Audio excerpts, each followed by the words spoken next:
কি দেখে লোভ লাগছে তো। অসাধারণ লোভনীয় এই তরকারিটি দেখতে যেমন সুন্দর হয়েছিল, খেতেও হয়েছিল তেমন দুর্দান্ত।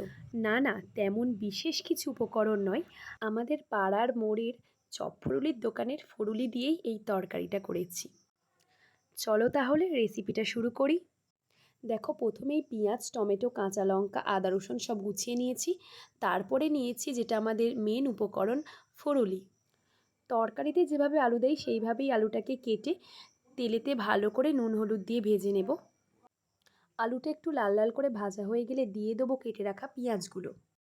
তারপর দুটিকে বেশ অনেকক্ষণ ধরে ভালো করে ভাজবো। এরপর পালা টমেটো দেওয়ার।